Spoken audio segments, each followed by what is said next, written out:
Cuchulain's courtship of Emer and his training in arms. From the Táin, from the Irish epic Táin Bocúlnia, translated by Thomas Kinsella.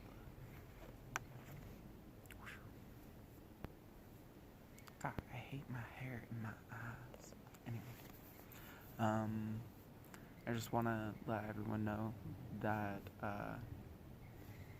words shift around on the page for me a little bit, so it takes me a second to read some of this, and so I might be pausing.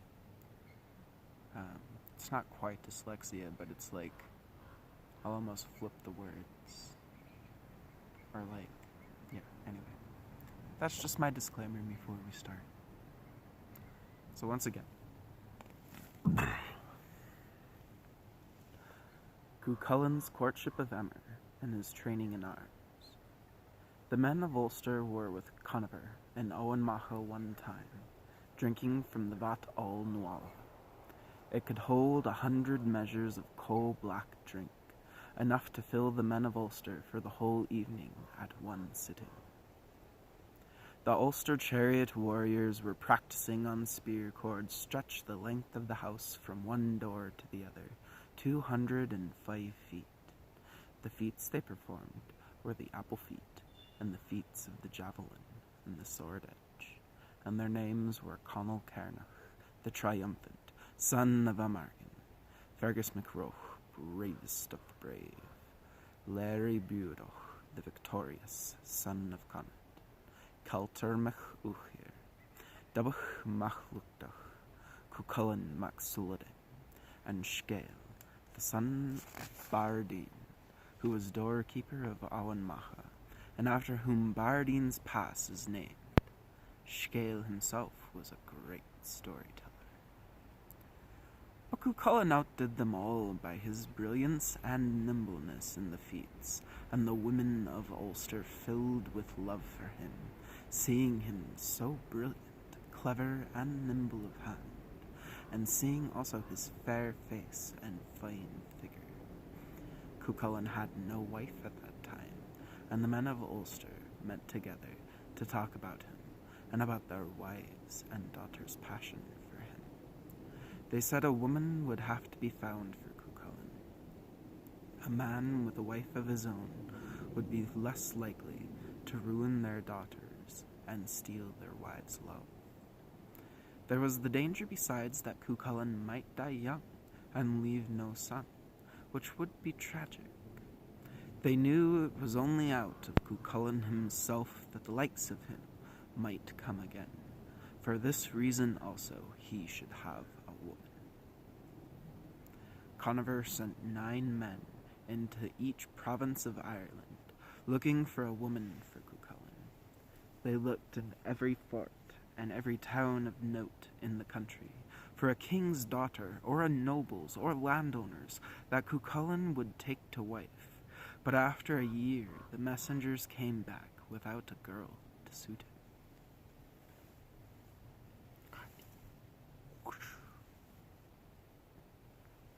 Cuchulain himself went to a place called the Gardens of Luach to woo a girl he knew there. Her name was Emer, and she was the daughter of Forgomonach the Cunning. Cuchulain and his charioteer Leich Macrin Gabra set out. No other chariot team in Ulster, horses or warriors, could touch that chariot with those warriors in it for fire and for speed. Cuchulain went up to the girl. She was out on the green with her foster sisters, the daughters of landowners who lived around Forgall's Fort. They were studying embroidery and fine stitching with Emer. Cuchulain greeted the troop of girls, and Emer lifted up her lovely face. She recognized Cuchulain and said, "May your road be blessed." "Oh, may the apple of your eye see only good," he said. And then they spoke together in riddles. Cuchulain caught sight of the girl's breasts over the top of her dress. "I see a sweet country," he said. "I could rest my weapon there." Emmer answered him by saying, "No man will travel this country until he has killed 100 men at every ford, from Skenmen Ford on the river Albna to the out to Banku, the woman yoke, that can hold 100, where the frothy bray makes Fedlam leap." "Well, in that country I'll rest my weapon," Cucullin said. "No man will travel this country," she said, "until he has done the feat of the salmon leap, carrying twice his weight in gold, and struck down 3 groups of 9 men with a single stroke, leaving the middleman of each 9 unharmed." "In that sweet country I'll rest my weapon," Cucullin said. "Well, no man will travel this country," she said, "who hasn't gone sleepless from Samhain, when the summer goes to its rest, until Imbolc, when the ewes are milked at spring's beginning. From Imbolc to Beltane, at the summer's beginning, and from Beltane to Bron Trogan, the earth's sorrowing autumn." "It is said and done," Cucullin replied. He finished his journey and slept in Owenmacha that night. The girls told their fathers how the warrior had come in his marvelous chariot, about the talk with its hidden meanings that passed between him and Emmer, and how he left them going northward across Breg Plain. The landowners told it all to Forgomonach, with everything that Emmer said. Plainly, Forgomonach said, it was the warped one from Owenmacha. He came to talk with Emmer, and the girl and the girl fell in love with him. That is what the 2 of them were talking about, but it will do them no good, he said. I'll put an end to it. They'll never have what they want. Then Forgomonach went to Owenmacha, dressed in Gaulish clothes. He said that royal messengers from Gaul wished to speak with Conover, with tribute of gold and Gaulish wine and other valuables. There were 3 of them, and they were given a great welcome. On the 3rd day he sent his people away. Cucullin and Conall Cernach and other Ulster chariot warriors. Sorry, it's getting cold. It's making me yawn.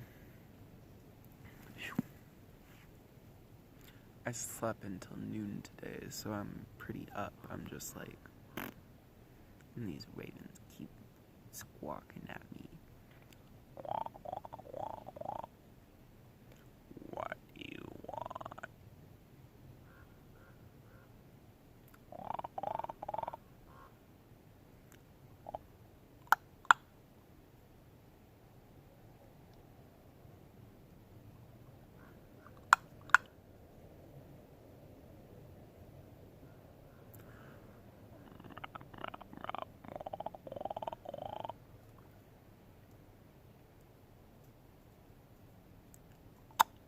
Oh, that was terrible. Very wet. I'm sorry for people who hate wet noises.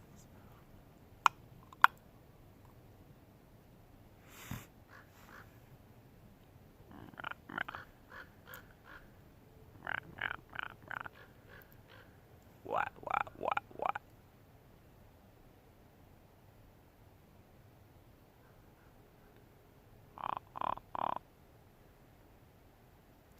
Gotta say like words. Ha ha ha.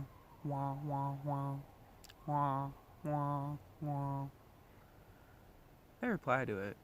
Like, me reading this is probably like, not like setting them off, but they're going into like, oh, there's someone talking. Wah wah wah.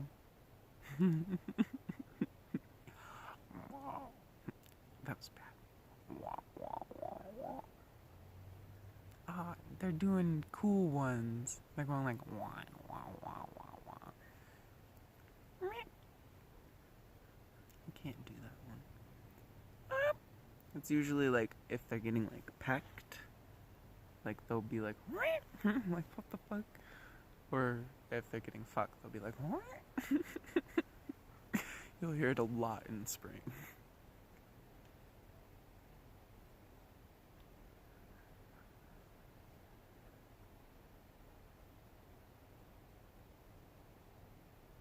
they're moving more that way. Oh, sorry, I took such a long little break there. Ah! It's getting cold. Ooh, I'm gonna put my hood on. So get yourself a fucking wool blanket. I'm the priest of wool. Get yourself just a wool blanket and a blanket pin. Oh my god, I'm so fucking cozy. I'm the king of cozy.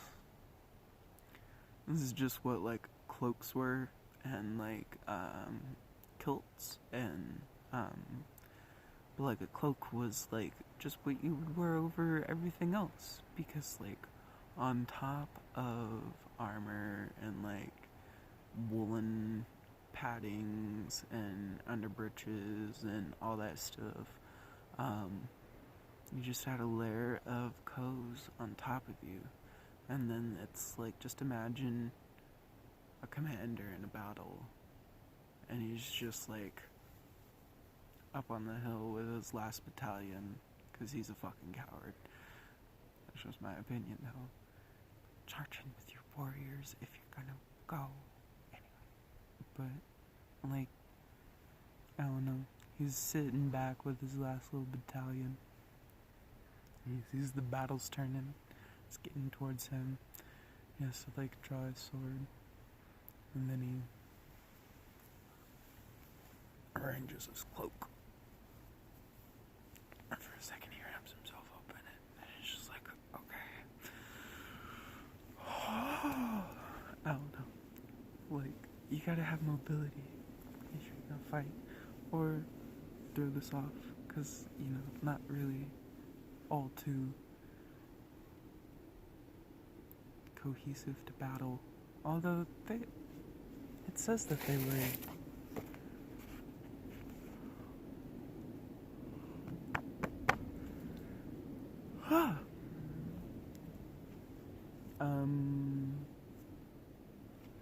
I don't know. Like, after Cuchulainn proves himself and, like, he flies into a warp spasm, coming back to Owen Macha after killing the three brothers,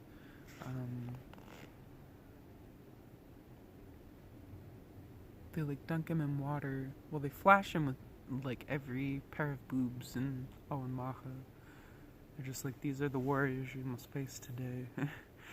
And it said that his countenance, like, waned for a second. So they grabbed him and threw him in 3 barrels of water to cool him off. And the first one burst. The second one boiled over. And then the third one, the hot and the cold, matched the temperature of the room. And so he was like, alright, you fucking got me. But they took him out and they dressed him in a cloak. And they put him on Conover's knee. And that was his seat from that day ever after, to appease Cuchulainn. Man, this guy is, like, fucking crazy. I was looking for that story. I think it's, like, when Fergus is talking with Maeve's army at some point. But I just gotta go looking for it. It's a whole bunch of just stories and little blurbs. It's a great book. I really do recommend it, because you'll just hear awesome stuff like this. They were practicing on spear cords, stretch the length of the house. They did slack lines in their houses. And then, like, did feats on them. They did the apple feat, which is you juggle 9 apples with never more than 1 in your hand. Cuchulainn could do that with 9 heads in one hand and 10 heads in the other. Juggle them all. What the fuck? I hope I got that. That has been swooping me the whole time, and I've never been able to see it. Was it a bird? Was it a raven? It didn't sound like a raven. It was too, like... It stopped like that. Oh, hello! Oh, it's the fucking scrub jays! Yo, you guys are fucking scary. They're corvids too, though. They're very smart. Rah, rah, rah, rah.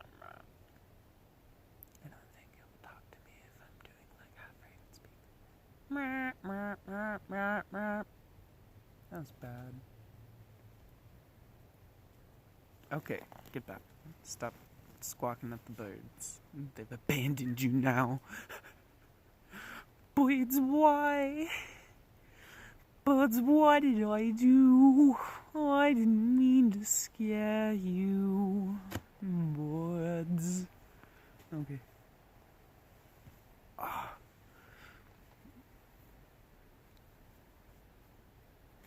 Oh my god, so close. Oh, the close. It's got a really good hood though. And it's just from a fucking pin. And that's all I'm gonna end on before I continue with this.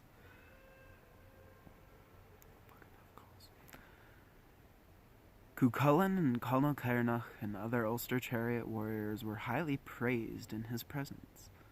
He agreed they fought marvelously, though Cuchulainn, if only he could visit Donal Mildemil, the warlike, in the land of Alba, would fight more marvelously still, while if he visited Scahach, the shadowy one, and studied the warrior's art with her, he could beat any hero in Europe. This he suggested in the hope that Cuchulainn would never come back, for he believed if Cuchulainn married Emer, that somehow through the warrior's wildness and ferocity, he himself would meet his death. This was the source of his fear. Cuchulainn said he would go, and Forgomanach made him promise to go immediately. Then, having got what he wanted from Cuchulainn, they left and started for home. Next morning, the hero rose up and set out to fulfill his promise. First he crossed Breg Plain to see Emer and talk with her before he set sail. She told him it was Forgul who had been in Owen and got him to go off studying warfare to keep them apart. She warned him to be on his guard, for Forgul would try to destroy him wherever he went. Each of them promised to stay pure until they met again, unless the other died. Cuchulainn, you made a promise, and you fucking broke that. Bitches.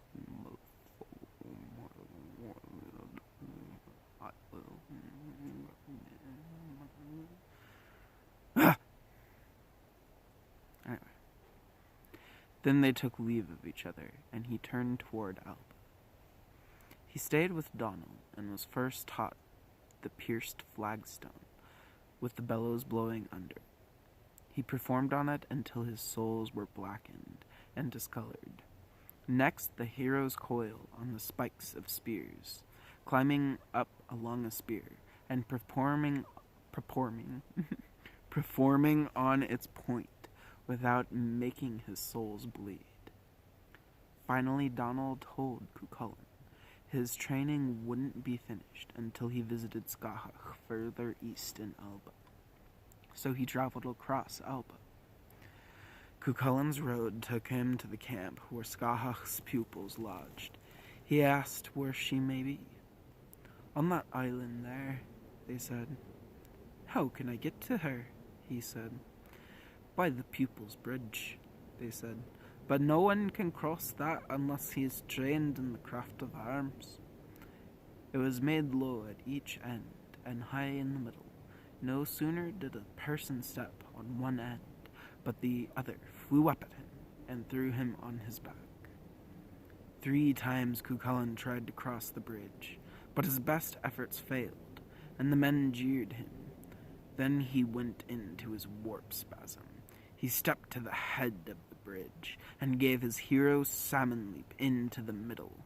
He reached the far end of the bridge so quickly it had no time to fly up at him. Then he sprang off onto the solid ground of the island and went up to the fort. He struck the gate with his spear point and broke through it. Scahach was told about this. Plainly, she said, this is someone who has had his full training somewhere. I don't know East Scottish versus West or North or anything.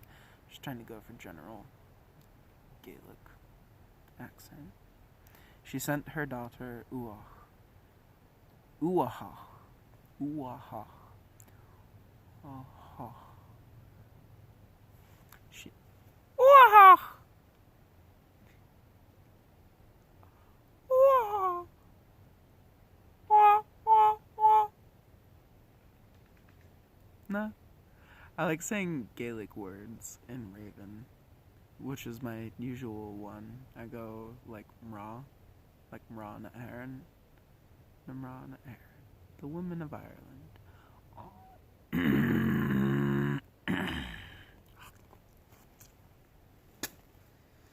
Sorry.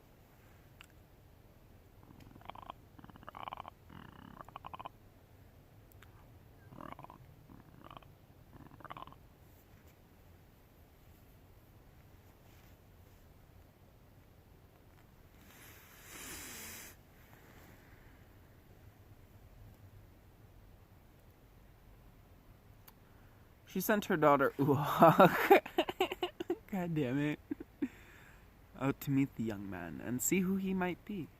Uach saw him and fell silent. His sweet shape woke such desire in her. She gazed her fill at him, and then went back to tell her mother. She told her mother about the man she had seen, and praised him.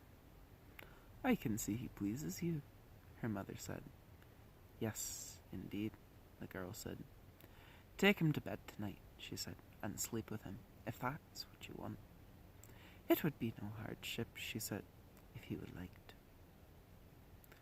The girl looked after him with water and food, pretending to be a servant and welcoming and entertaining him. Later, Cuchulainn caught hold of her, but while he was overpowering her, he hurt her finger, and she cried out. Everyone in the fort heard her, and they all started up. Quachar Cúvna, one of Scahach's soldiers and a very hardened man, rushed at Cuchulainn, and they struggled and fought for a long time. Then Quachar tried his special tricks of battle, but Cuchulainn parried them as if he had studied them all his life. Then he felled the champion and cut his head off. The woman Scahach mourned at this, but Cuchulainn said he would take on the deeds and duties. What's that? Of the dead man, and led her army and be her strong champion. Then Uach came and conversed with Cuchulainn. After 3 days, the girl told Cuchulainn if he really wanted to learn heroic deeds, he must go where Scahach was teaching her 2 sons, Cure and Cat, and give his hero's Hammonleap up to the big yew tree where she was resting. Then put his sword between her breasts and make her promise 3 things. Thoroughness in his training, a dowry for his marriage, and tidings of his future, for Scahach was also a prophetess.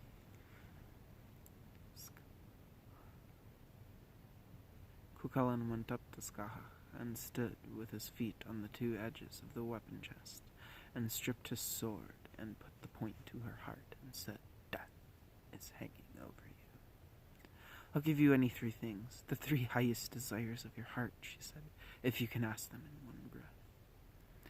Cuchulainn said that she must give him thoroughness in his training, a dowry for his marriage, and tidings for his future, and made her promise thrice.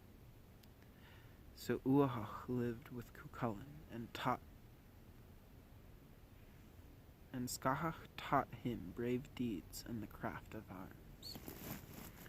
While Cuchulainn was staying with Scahach in Alba and living with her daughter Uach, another great man in Munster, a foster brother of Cuchulainn, Luach mac Nos, who was the great King Alamach's son, came eastward with 12 chariot warriors, all princes of Munster, to woo the 12 daughters of Corpernifra mac Rossarúd. But the girls were all betrothed to men already. Forgomanach heard of this and came to Tamer.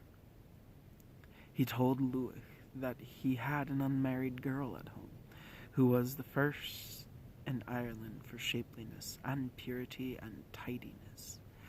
Luach was glad to hear it.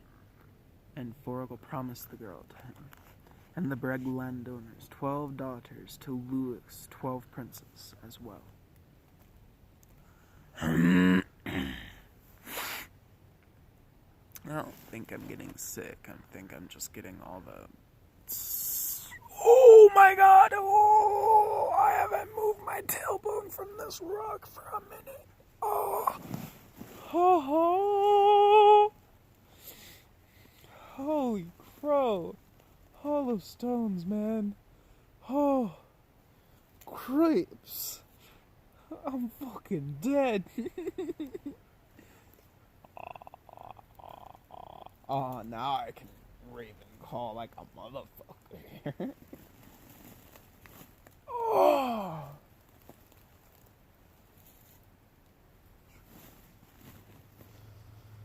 Oh, I gotta crack my back. Oh, that did it. Oh,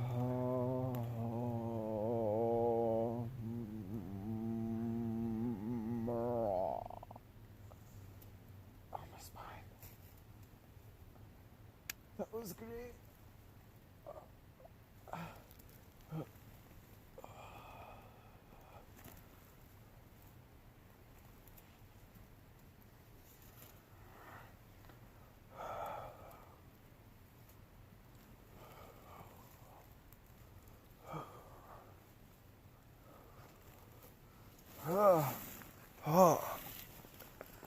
I think I'm gonna do it like this. Cause, oh my god. Stretching out, that is the best feeling after a minute. So Uhach lived with Cuchulainn and Scahach Táin brave deeds in the craft of arms. While Cuchulainn was staying with Scahach in Alba and living with her daughter Uhach, another man in Munster, a foster brother of Cuchulainn, Luach Macnos. Oh, I've read this already. Oh, I don't think I should not edit these. I like my thought process, but I don't know how many people would be just willing to put up with, what is now 28 minutes and about, 28. Oh. That's what I mean. I can't do things if it's not cool. So, I don't know. I can't do things if it's not cool. I do a lot of uncool things. A lot. It's bad. Look at this guy. This one right here. Oh.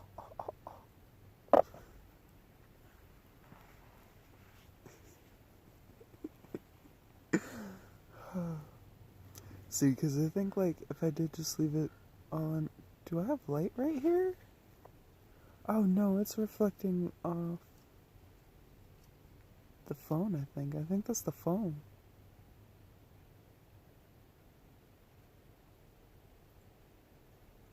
So, I think...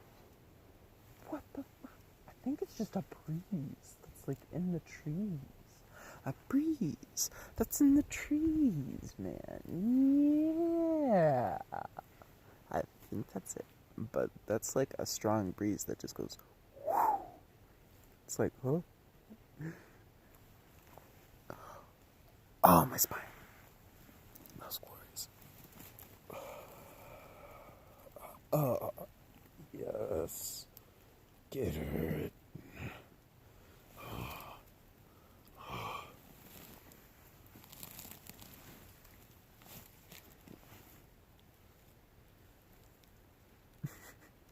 Why do I always have something that's in the middle of my hair?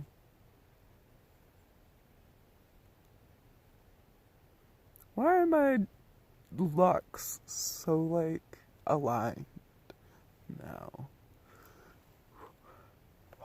I look good in some of them. This arrangement is a little strange. I'm sure I walk around like this sometimes. That's what I mean. How do people view me for the most part? It's a very strange concept to me. Am I constantly always feel like I'm in a state of shifting. Like I'm just like... This is what my voice does. Sorry to anybody who doesn't like the way I talk. Because it's very strange. And, like, I do like talking to myself quite a bit. Okay, so... Corporate for MacRosswood. But the girls were all betrothed to men already, for a monarch heard of this and came to marry. He told Louis that he had an unmarried girl at home who was the finest in Ireland for shagginess and purity and tiredness. Louis was glad to hear it, and promised the girl to him, and brought his his 12 daughters, who was 12 princes as well. The king came to Forgas Fort for the wedding. Emma was brought to Louis's place to sit at his hand, but she held his cheeks and swore on his life and honor that it was Cuchulainn she loved, and that she was under Cuchulainn's protection, and that for anyone else to take her would be a crime against honor.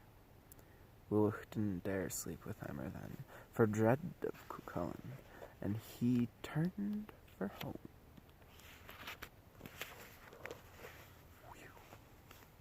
Thank you guys for sticking through with me, if you have. If not, I really don't blame you. It's a weird concept. It's getting dark. What level is my phone at?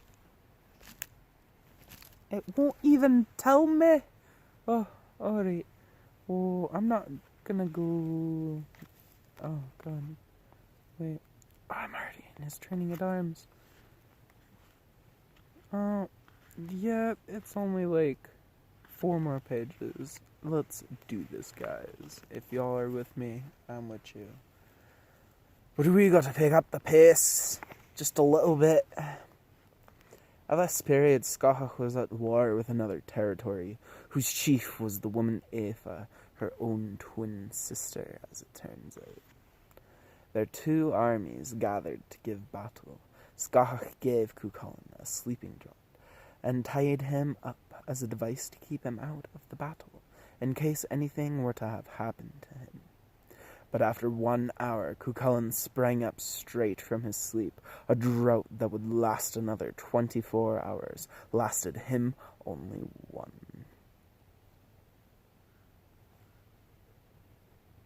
He went out with Scotland's 2 sons against 3 of Aoife's soldiers, Cyr and Cat and Crufa, and the 3 sons of Ilsiuanoch.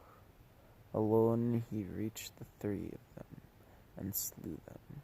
Battle was joined again next morning. The 2 armies came forward and lined up face to face. 3 of Aoife's soldiers, Kiri, and Biri, and Blechna, sons of Ishach and the Bird-Headed, challenged Scahach's 2 sons to combat. They chose the rope of feats, and Scahach uttered a sigh, not knowing what would come of it. For one thing, her sons were only 2 men against 3. For another, she dreaded Aoife as the hardest woman warrior in the world. But Cuchulainn joined her 2 sons, and sprang on to the cord, and met the 3, and killed them all. Aoife challenged Scahach to single combat. Cuchulainn went up to Scahach, and asked her what Aoife held most dear above all other things. The thing she holds most dear, Scahach said, are her 2 horses, her chariot, and her charioteer. Well, Cuchulainn met and fought Aoife on the rope of feats. Aoife smashed Cuchulainn's weapon. All she left him was a part of his sword no bigger than a fist. "Look, oh look," Cuchulainn said. "Aoife's charioteer and her 2 horses and the chariot have all fallen into the valley. They're dead." Aoife looked around, and Cuchulainn leapt at her, and seized her by her 2 breasts. He took her onto his back like a sack, and brought her back to his own army. He threw her heavily to the ground, and held a naked sword over her. "A life for a life, Cuchulainn," Aoife said.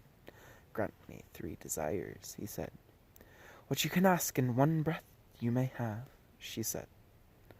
"My 3 desires," he said, "are hostages for Scahach, and never attack her again.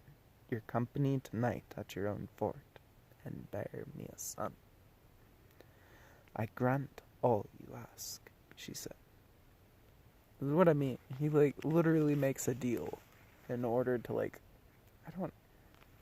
maybe he just, how does he stay pure if he has a son? Dude, Emmer was badass. Dude came to, marry her, and she's like, I swear on your life and honor that if you sleep with me, Cucullin will murder you. And he's like, yo, heard. Have a great trip. That's literally basically how it happened. Oh. I'm just getting over a cold. So I hope I'm not getting another one. I think I just gotta keep up on my Mucinex. Mucinex! Yeah! Okay.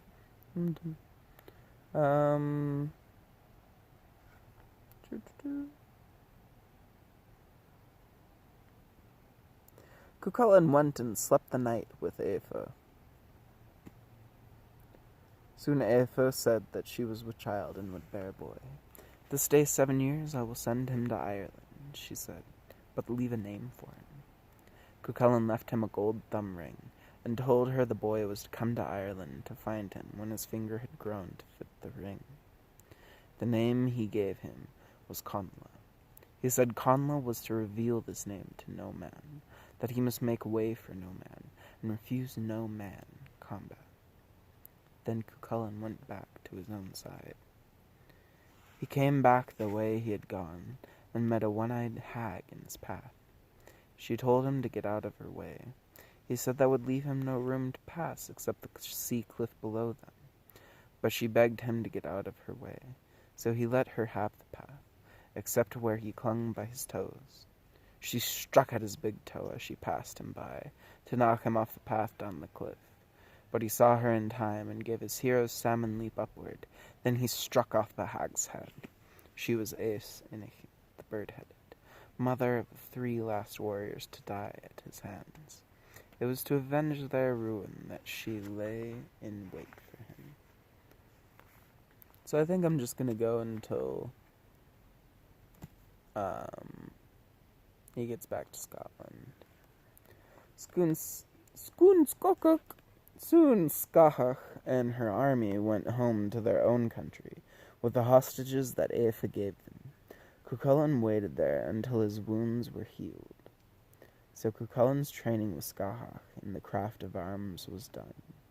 What with the apple feat, juggling 9 apples with never more than 1 in his palm, the thunder feat, the feats of the sword edge and the sloped shield, the feats of the javelin and rope, the body feat, the feat of cat and the heroic salmon leap, the pole throw and the leap over the poison stroke, the noble chariot fighter's crouch. It is getting dark real quick, guys, and I gotta make it down a hill. Sorry.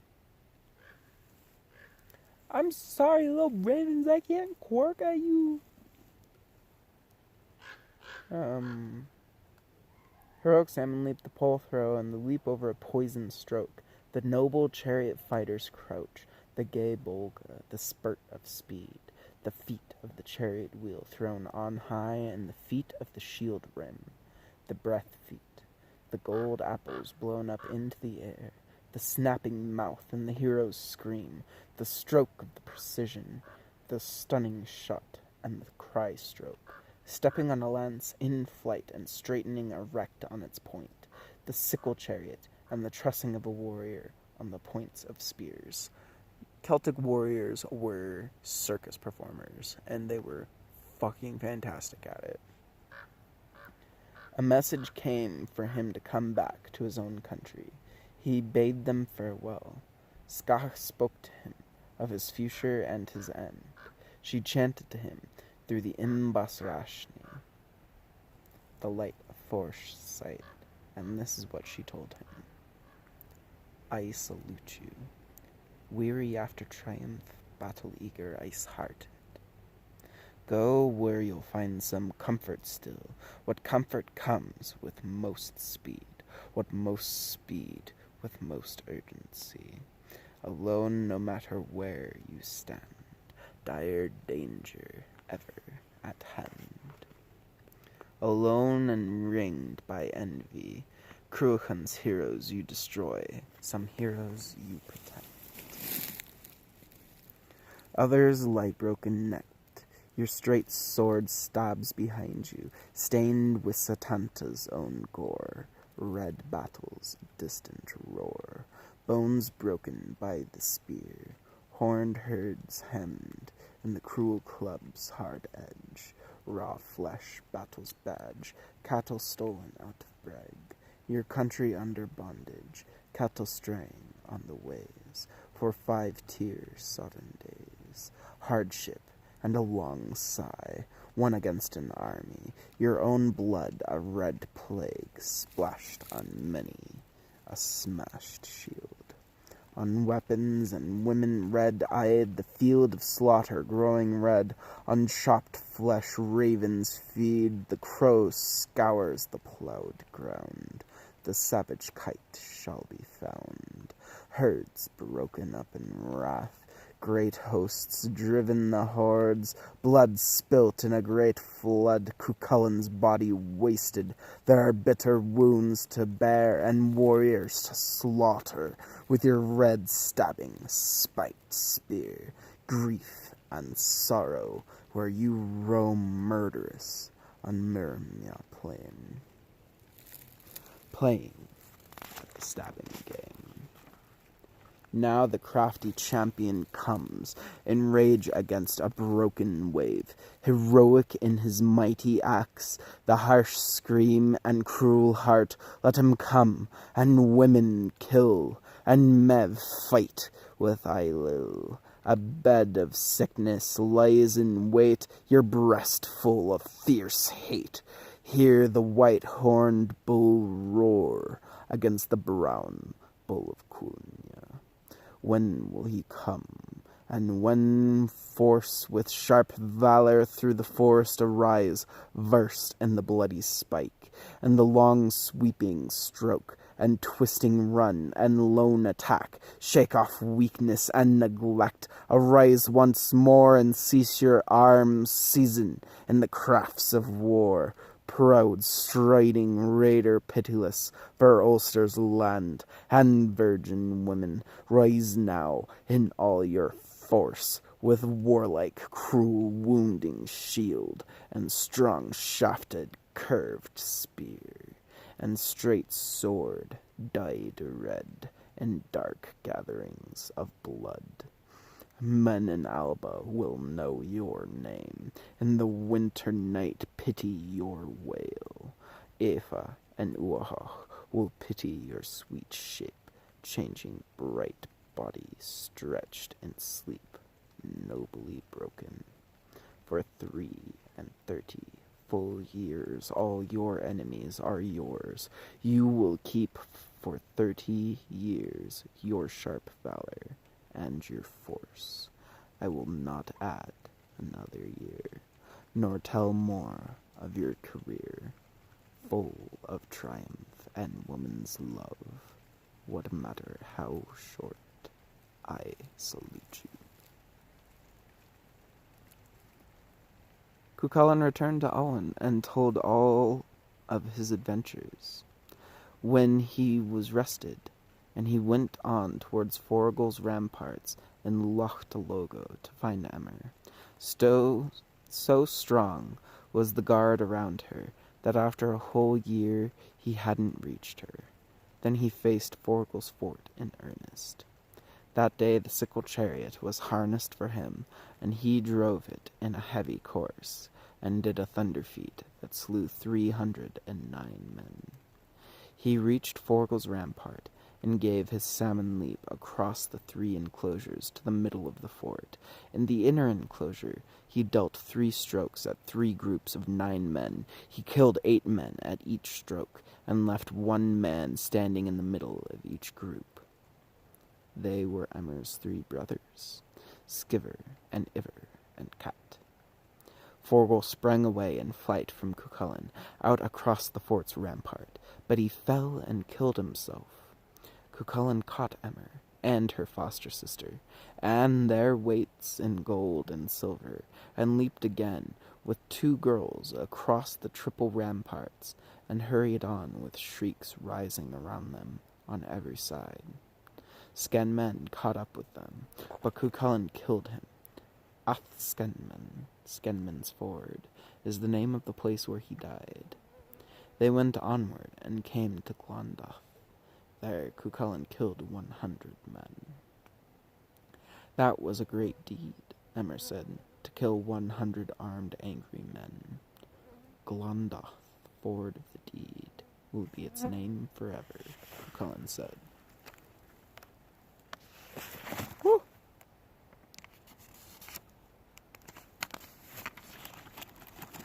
Book no. Cuchulainn reached Cruafoy, which until then was called Reeban, the White Plain. He dealt the army great mortal blows there, and streams of blood broke over the place on every side. "You have made a hill of bloody sods today, Cuchulainn," the girl said. After this it was called Cruafoy, sod of blood. The pursuers came up with them at Ath Imfoot, on the Boan River. Emer got out of the chariot, and Cuchulainn gave chase after the pursuers, with the sods flying from his horse's hooves northward over the ford. Then he chased them northward, and the sods flew southward from his horse's hooves over the ford. So it is called Ath Imfoot, from the sods flying this way and that. Thus it came about that Cuchulainn killed 100 men at every ford from Skenmen at Albana to the Boan at Breg, doing all he had told the girl he would do. He reached Owenmacha safely at nightfall.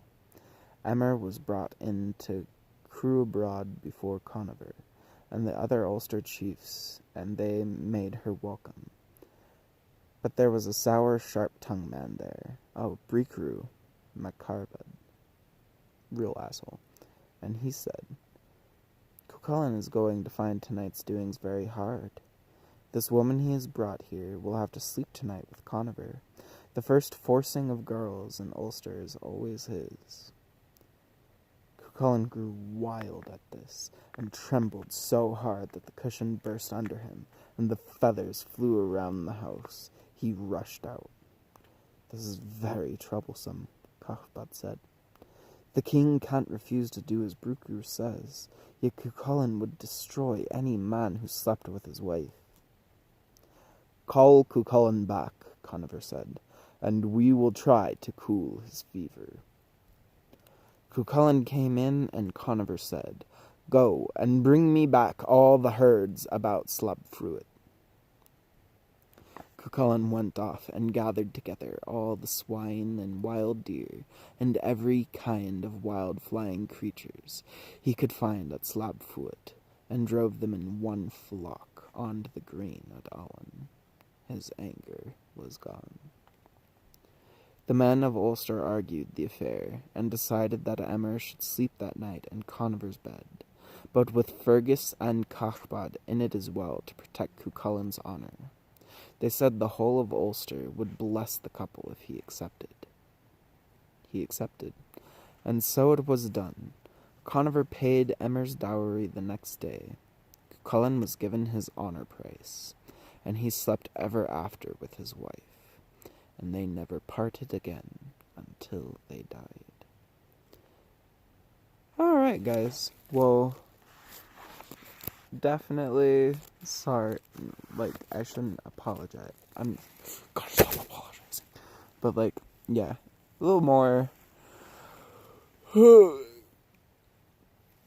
stopping than I meant to do. And also, it's very dark now. Not very dark. I can see pretty good. But I am gonna need to use a flashlight by the time I'm ready to go. Because I gotta go find a place to pee real bad. But yeah, another Near Me podcast.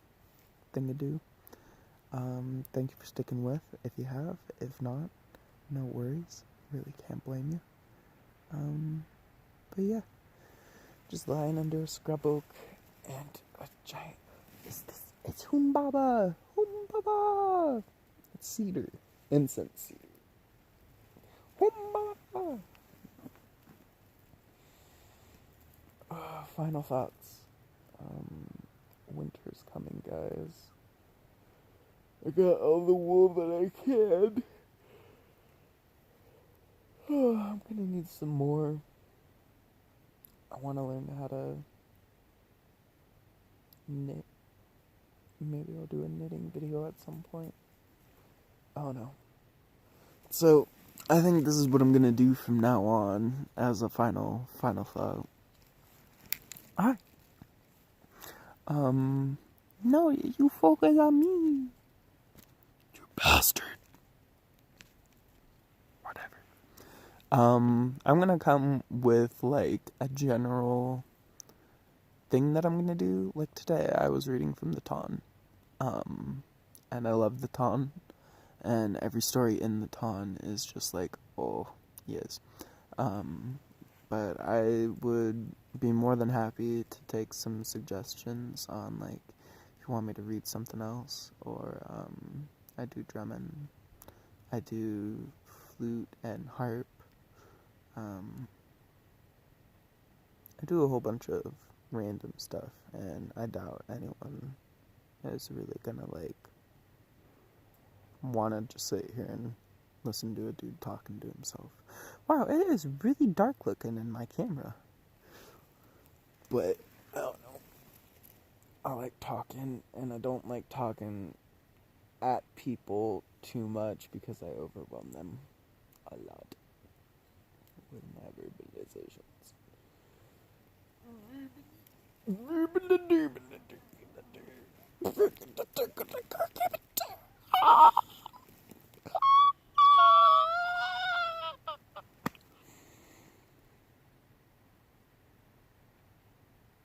Yeah. Well, anyway, I will talk to y'all here after a while, and have a great night. I am really trying not to go to sleep right now, because that took a surprising lot out of me. The thing on that rock was fucking hell. Not hell, I just didn't know I was in hell until I was out of it. Oh. Okay, well, I'm probably gonna go on now. I gotta get to